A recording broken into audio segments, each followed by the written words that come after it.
Miq të RTSH1HD, përshëndetje dhe mirë se vini në telerevistën sportive me mua Kevin Rapaj.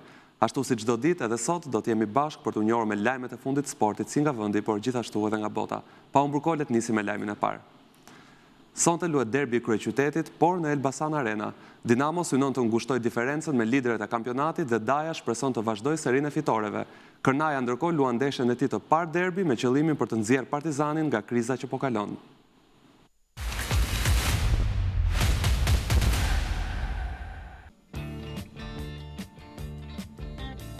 Dinamo e Partizani përballen sonte në derbin e parë të kryeqytetit mes tyre që për ironi të fatit mbyllë dhe fazën e parë të kampionatit me 2 fytyra të kundërta të shfaqura nga 2 skuadra.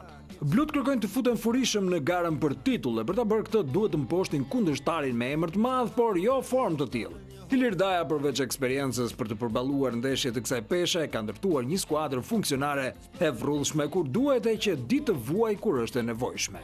Vetëm 4 gola të pësuar në 8 javë ndonë se përpara mund të kishte shënuar më shumë se 9 golat aktual, duke qenë se ka një ofensiv të rëndësishme me emra e kualitet. Sprova është e gjitha për Partizanin që pas 2 ndeshjeve me rezultat pozitiv, duhet vazhdoj, por duke fituar sepse përndryshe bëhet e pamundur arritja në 4-she. Kërnaja duhet të provojë veten në një test kundër një eksperti si Daja dhe një skuadre solide, edhe pse si debutues si trajner i parë në elit, po bën çfarë është e mundur për ta bërë skuadrën e tij të funksionojë. Si fillim tekniku ka ndërprerë serim prej 4 humbjesh radhazi me 2 ndeshje me rezultat pozitiv, në të cilin duhet evidentuar fakti që nuk ka pësuar asnjë gol. Një arritje po të llogarisësh se në 6 ndeshjet e mëparshme, Partizani kishte nxjerr topin nga rjeta 11 herë. Sulmi pastaj është një çështje më vete me vetëm 4 gola në 8 ndeshje, nga të cilat 2 janë autogola, dramatike si shifra, për më tepër pastaj që të kuq në derbi nuk kanë Bincuka të dëmtuar e Guxhufin të skualifikuar.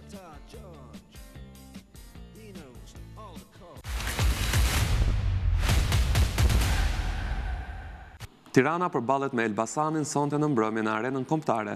Të dy skuadrat kanë objektiva të ndryshme dhe kjo sfidë ka rëndësi më të madhe se vetëm 3 pikët për secilën.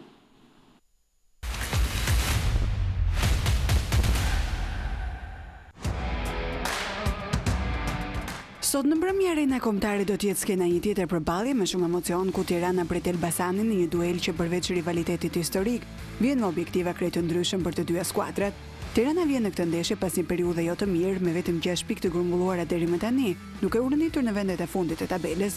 Bardablut ka nevojë urgjente për pikë, jo vetëm për të dalë nga zona e ftohtë, por edhe për të rikthyer besimin te skuadra dhe tifozët. Lajmi pozitiv për trajnerin është se gjithë skuadra është në dispozicion, çka i jep mundësinë të luajë me formacionin më të mirë të mundshëm. Në krahun tjetër Elbasani vjen me moral të lartë pas fitores kundër Bylisit, një rezultat që e mban fort në garën për Final Four. Me 14 pikë në klasifikim, verdeblut ndajnë të njëjtën kuotë pikësh me Dinamon dhe janë të vendosur të mos lëshojnë terren në këtë betejë për zonën e elitës.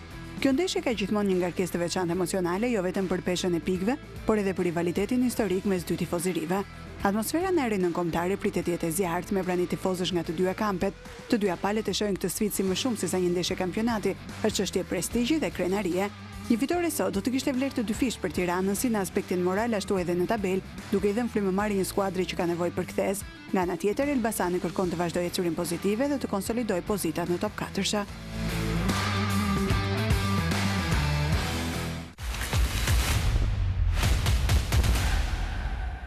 Dy ekstremet e klasifikimit përballen në Vlorë. Flamurtari që mban vendin e fundit dhe nuk ka njohur ende fitore në 8 javë përballet me Vllaznin kryesuese. Shkodranët kërkojnë të arratisen në vendin e parë, ndërsa vlonjatët po luftojnë për të dalë nga kriza.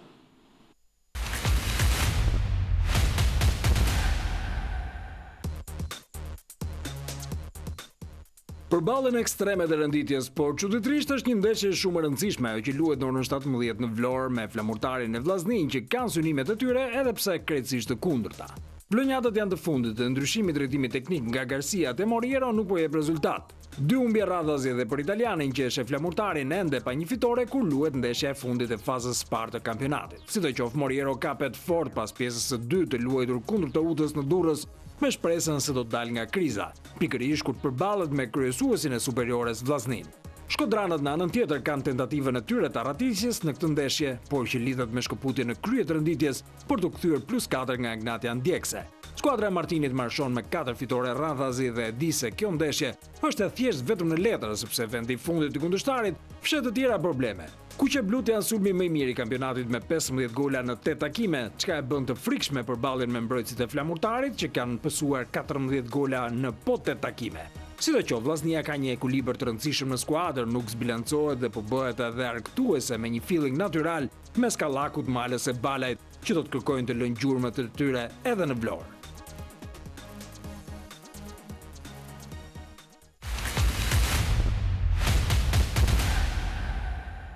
Ignatia tregoi pragmatizëm për të mundur Teutën në shtëpi, duke siguruar fitore minimale ndaj Dursakëve.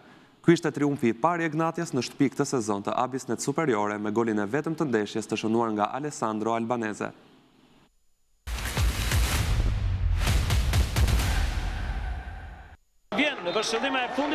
Ignatia ja del më në fund të thyej mallkimin kundër Teutës duke siguruar triumfin e parë në tokën Rrogozhinase ndaj Dursakëve. Tu besuajt e Nkelej Dobit pësojnë golin e parë këtë sezon në transfer duke hipotekuar kështu disfatën premier këtë sezon në Abisnet Superiore. Në Ignatia Arena dueli taktik mes dy ekipeve që do luftuan pafund në çdo repartë të fushës u vendos nga një aksion modeli kampionëve në fuqi me Alessandro Albanese që kujdes të japë vlerë pasimit të Selmanit për të ndëshkuar bregdetarët. Bardeshinët tregojnë forcë karakteri duke interpretuar me kujdes një 90 minutësh dedikat që vlen më shumë se 3 pikë. Edlir Tetova i gëzohet faktit se ka konsoliduar repartin e Papavijes duke u shfaqur solid pavarësisht emrave që zgjedh për të inkuadruar në fushën e lojës. Ignatia nuk ndryshon as pak identitetin e saj sa i takon manovës në dyja fazat e lojës, madje edhe kur mungon një nyje nevralgjike si Albano Aleksi. I sigurt në filozofinë e tij, tekniku Tetova theksoi për RTSH Sport se nuk mund bëj kurrësi kompromis me ide që mundohet të përçojë tek skuadra pavarësisht kundërshtarit që ka përballë. Unë kam këtë mënyrë loje, kur çdo ekip do vi do më mundi kështu, ose unë do fitoj ndryshe ose do barazoj kështu si luj. Normalisht Ignatia do luaj futboll kështu. Një humbje që djeg për Teutën e cila humb statusin e topamposhtrës në superiore në momentin ndoshta më të papërshtatshëm edhe pse në fakt ide në transfer ndaj ekipit kampion. Trajneri Dobi mbase duhet ta shqetësoj faktin se për të rezultatet të tillë nuk u shfaqën asnjë shans të rrezikshëm në kuadratën e Dajsenanit, ndonse ishin shpeshherë dominues në qarkullimin e topit. Koha nuk pret për dy ekipet të cilët do i duhet të punojnë intensivisht pasi kalendari në Abisnet Superiore për të arë saj pamëshirshëm aq edhe intensiv. Në javën e 10 Ignatia do të presë Vllaznin kryesuese, ndërkohë që Teuta do të bëjë llogarit me Dinamon.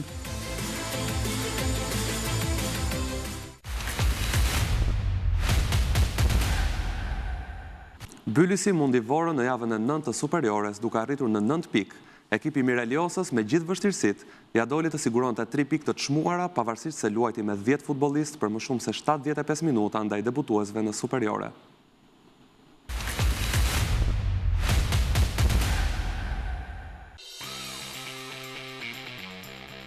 Treguan shkëndia ndaj Elbasanit pa ja dalë dhe si përojni të fatit, po me 10 futbollistë Bylisin poshtë Vorën duke lënë pas 3 humbje të radhazi në Abisnet Superiore. Ballçohet tregojnë forcë karakteri duke hipotekuar 3 pikë të rëndësishme në javën e 9 të Abisnet Superiores. Në atu çmuçaj sfida nisi malore për të besuar të Mireliosës, të cilët e pan veten në inferioritet numerik pas daljes me karton të kuq të Marina Bazajt. Ky episod karikoi Mallakaserodët që gjejnë forcën për të ndëshkuar debutuesit e Superiores. Malomo sipër treguar që po kalon një moment fantastik në aspektin personazh, bllokoi sfidën për të dërguar ekipin në dhomat e zhveshjes me rezultate minimal për vendasit. I gjunë në këto kushte Arjan Bellaj motivoi mjaftueshëm të tij dhe fal zëvendësimeve të kryera sheh që skuadra e tij të vendos përkohësisht ekuilibrat. Vojtet Bylisi ktheu në forcë me Sanagoj që ardhur nga Stoli me një goditje që për të përfunduar në fundin e rrjedhës kërkoi edhe devijimin e pafatë Ruçit. Ballçohet për te insistimit të vorakëve u munduan të zgjidhin mjaft mirë reaksionet kërcënuese të miqve dhe me këtë triumf me shifra 2-1 Bylisi merr frymë thellë duke pozicionuar në mesin e artë të renditjes. Vorak ka ende për të ndrequr në misionin për të evituar oscilacionet në lojë dhe rezultate dhe pse 10 pikë në javë nuk mund të konsiderohen pak për ekipin që luan për herë të parë në elitën e futbollit shqiptar.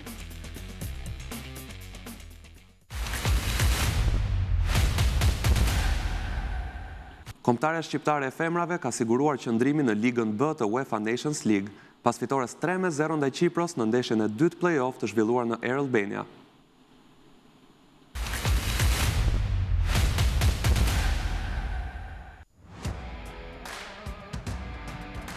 Kombëtarja shqiptare e vajzave ka siguruar qëndrimin në Ligën B të UEFA Nations League pas fitores me rezultatin 3-0 ndaj Qipros në ndeshjen e dytë play-out të zhvilluar në arenën kombëtare.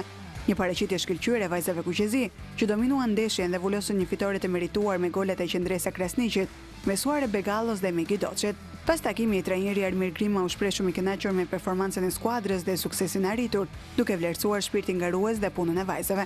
Grima ka komentuar fillimisht këtë sukses të skuadrës kuqezi. Realisht jam shumë i kënaqur, është një diçka që e kena merituar, nuk është se ne e morëm pa drejtësisht, është një fitore që mund ta bashim edhe në Çipër, ndoshta me 2-3 gjana të vogla, sepse edhe aty kena luajtur shumë mirë, kena humbur jashtëzakonisht shumë raste.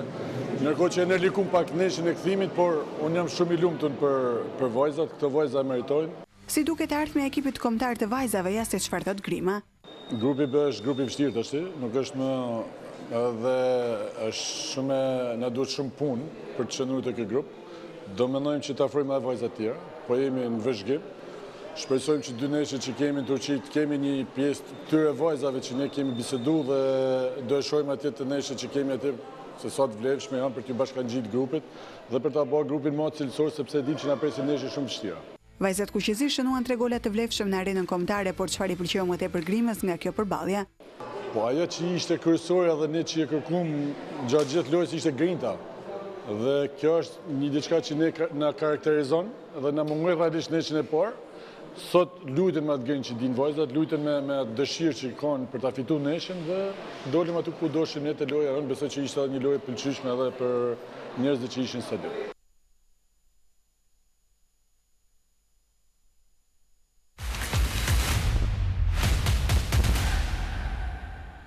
Dinamo ka reaguar ndaj Federatës Shqiptare të Volejbollit pas një deklarate të martën, ku kjo e fundit njoftoi se ka dërguar në Komisionin e Disiplinës disa zyrtar të klubit blu për fyerje dhe intimidim. Dinamovitët kërkojnë që federata të realizojë transparencën e premtuar, veçanërisht për rastin e Nayara Ferreiras.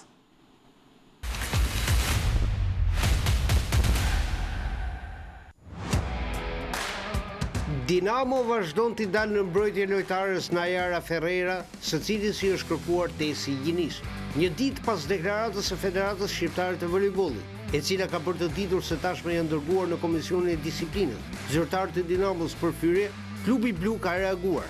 Klubi Dinamo ka respekt të plot për proceset dhe rregulluarat e Federatës Shqiptare të Volejbollit dhe mbetet i përkushtuar ndaj zbatimit të standardeve ndërkombëtare të sportit. Në këtë frym, në korrespondencë zyrtare me Federatën Shqiptare të Volejbollit, duke kërkuar reflektim nga institucioni më i lartë i rrjetës shqiptare, kemi shprehur në mënyrë të argumentuar qëndrimin tonë se veprime dhe vendimet e ndërmarra lidhur në mberasin në fjalë janë të pabazuar ligjërisht dhe të kalojnë kompetencat statutore të Bordit të Federatës Shqiptare të Volejbollit. Janë marrë në shkelje të procedurave para garanci për konfidencialitetin dhe privatësinë e sportistës, cënojnë dinjitetin dhe integritetin personal të sportistës dhe të klubit, mbështeten në një arsyetim të papranueshëm, sipas të cilit për shkak se kampionatet ndahen në meshkuj dhe femra, federata mund të urdhërojë analiza për përcaktimin e gjinisë, legjitimojnë një praktikë të papranueshme, si moralisht ashtu dhe ligjërisht, hetimin e një sportiste për verifikimin gjinor mbi bazë thashëthimësh në funksion të një qëllimi të dukshëm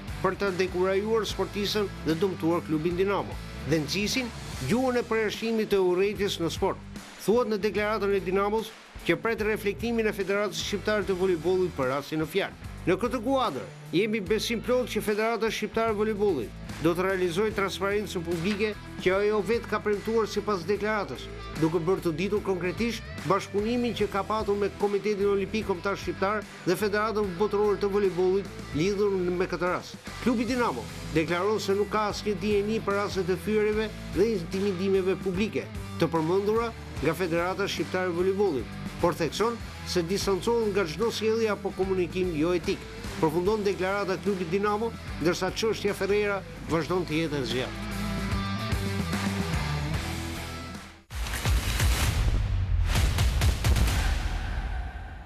Pogradeci në volejboll për femra ishte klubi i parë që ngriti dyshime mbi volejbollisten e Dinamos Nayara Ferreira. Drejtori i qendrës multifunksionale të Pogradecit, Dorian Latifllari, theksoi se kjo është e drejta e tyre dhe presin që federata të verifikojë dyshimet e ngritura. Ai kërkoi që të mos bëhen akuza të pabaza kundër Pogradecit, pasi vendin e parë në kampionat e kanë siguruar me merit.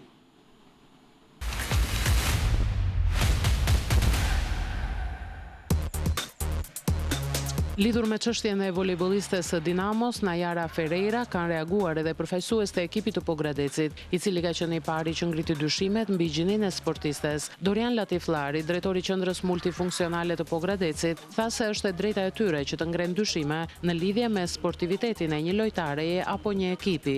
Për këtë lojtare ne kërkojmë një analizë specifike për të vërtetuar nëse kjo lojtare është e përshtatshme për të luajtur në kategori dhe për të kontrolluar në base dhe avantazhet e padrejta që kjo lojtare mund të përfitojë ndaj lojtare femrave. Këtu kam parasysh mund të kemi përdorimin e substancave të cilat janë të ndaluara nga rregulloret e federatave ndërkombëtare sportive apo terapi të ndryshme hormonale që shumë lojtare sot ne kemi parë nëpër media që po i përdorin rregullisht. Sipas Latifllarit, kërkesa është bërë para ndeshjes me Dinamon me 11 tetor, pasi kanë parë disa të dhëna të ndryshme që ka volejbollistja braziliane në krahasim me lojtarët e tjera. Ai shtoi gjithashtu se nuk duhet të hidhet balt mbi ekipin e Pogradecit, pasi ai sot ndodhet në vendin e parë dhe këtë ka arritur me merit. Ajo fitore është e gjitha merite e ekipit e atyre vajzave të Pogradecit, të cilat sot po gjykohen nga opinioni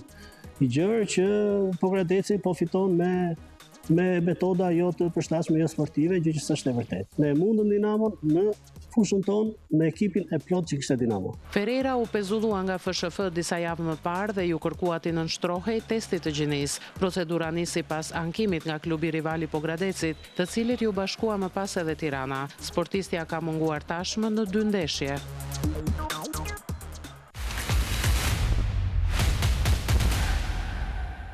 Mungon vetëm firma, por në rastin konkret është thjesht formalitet.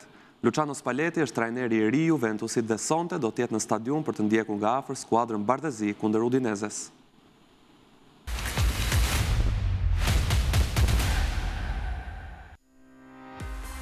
Mungon vetëm firma, por në rastin konkret është thjesht formalitet. Luciano Spalletti është trajneri i ri i Juventusit dhe sonte do të jetë në stadiumin e Allianz për të parë skuadrën kundër Udinezes, që nesër ai do të marrë drejtimin e skuadrës zyrtarisht dhe do të vijojë punën deri në qershor të 2026-s, por kjo marrëveshje do të zgjatet automatikisht dhe me një përmirësim të pagës ku aktualisht do të përfitojë 3 milion euro në vit plus bonuset. Kontrata do të zgjatet dhe për 2 vjet të tjera nëse kualifikohen në Champions. Në fakt Spalletti ka krijuar një ide se çfarë do të bëjë dhe pa shkelur ende në klub. Juventus City do të ndryshojë imazh duke nisur nga mbrojtja që do të kthehet me 4 lojtarë dhe sulmin siç ai e preferon me 3 lojtarë. Përveç Ildiz dhe Conceição do të shtohet kësaj tresheje dhe njëri mes Vlahovic dhe David. Alternativë tjetër për rreshtimin do të jetë 4-2-3-1. Misioni vërtet i teknikut Bardezit do të jetë rikuperimi i Cup Miners, investimi i rëndësishëm vetëm një vit më parë, që sipas tij duhet shpëtuar. Për të bindur Spallettin nuk u desh shumë për drejtuesit e Juventus. Gjithçka ishte në ajër dhe vetëm pritej një takim për ta mbyllur sa më shpejt. Dje ka patur dhe një tentativë nga drejtori teknik Modesto për t'i prezantuar Paladinon Komolit, por takimi ka qenë i shkurtër dhe nuk ka ndryshuar asgjë. Komoli priste vetëm përgjigjen e Spallettit, i cili mezi pret të rikthehet në drejtimin e një skuadre pas zhgënjimit me Italinë. Rikthimi në pozicione të lartë është objektivi i klubit. Se si do të ndodh, tani e tutje, për këtë duhet të mendoj Spalletti.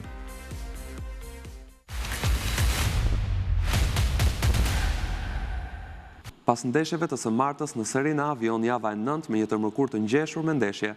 Të mëdha do të zbresin në fushë duke filluar me Juventusin, Interin dhe Romën, të gjitha në kërkim të fitores. Bardezint nuk fitojnë prej 1 muaj e gjysmë në shtëpi.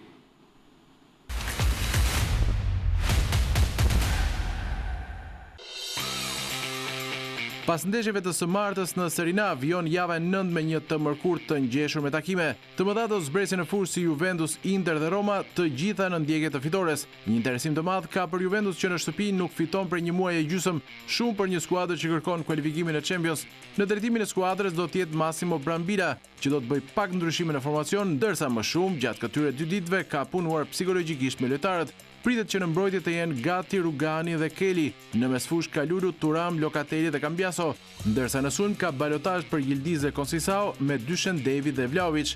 Inter pret Fiorentina dhe kërkon të harrojë humbjen me Napolin. Kivu pret që skuadra të rigjej besimin për të luftuar për vendin e parë dhe pse përballë ka një skuadër që kërkon dëshpërimisht pikë për t'u larguar nga zona e rrezikut. Në port do të jetë Sommer i sigurt, duke qenë se Martinez, portieri i dytë, është përfshirë në një aksident automobilistik që i kushtoi jetën një të moshuari. Në mbrojtje sërish me 3, Akanji, De Vrij dhe Bastoni. Në mesfush Dumfries, Barella, Çalhanoğlu, Susic dhe Di Marco. Përpara do t'jenë Esposito dhe Lautaro. Roma, që është aktualisht në krye bashkë me Napolin, ka një objektiv të qartë, të vazhdoj të marrë pikë për të qenë atje lart në renditje.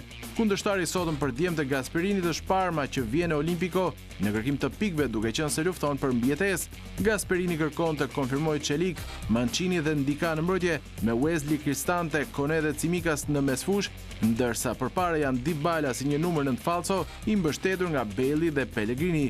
Për Bologna Torino kthehet në stol Vincenzo Italiano, i cili sapo ka lënë spitalin. Dy skuadra të shëndetshme që kanë marrë 4 dhe 6 pikë respektivisht në 2 ndeshjet e fundit.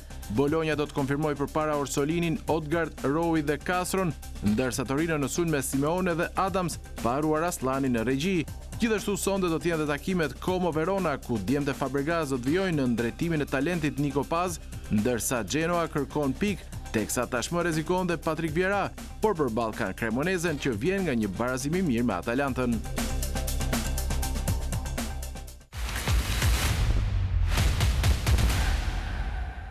Oklahoma ka arritur tashmë 5 fitore në po kaq ndeshje, edhe pse sezoni ka një javë që ka nisur. Me këtë ecuri, kampionët në fuqi udhëheqin ligën, ndërsa Philadelphia po ashtu pas një humbje pas fitores së djeshme, udhëheq konferencën e lindjes.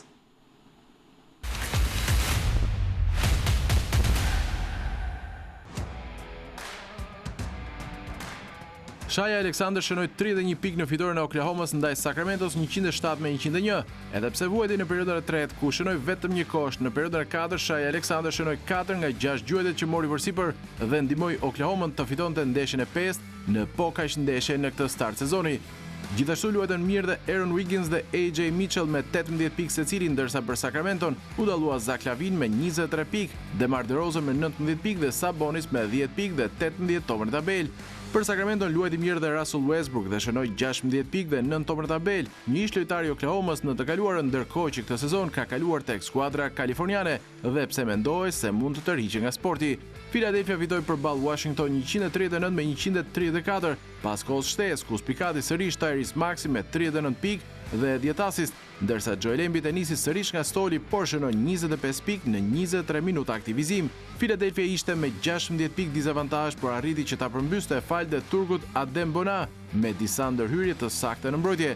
Tani Philadelphia ka 4 fitore dhe 0 humbje dhe mban vendin e parë në konferencën e lindjes. Për Washington u dallua Alex Sarr me 31 pikë, por nuk përfituan nga fakti që kundërshtari vinte nga një ndeshje një ditë më parë.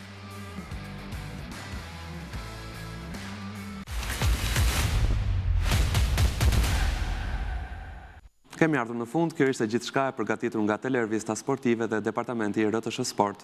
Ju falenderoj për vëmendje dhe shihemi sërish nesër.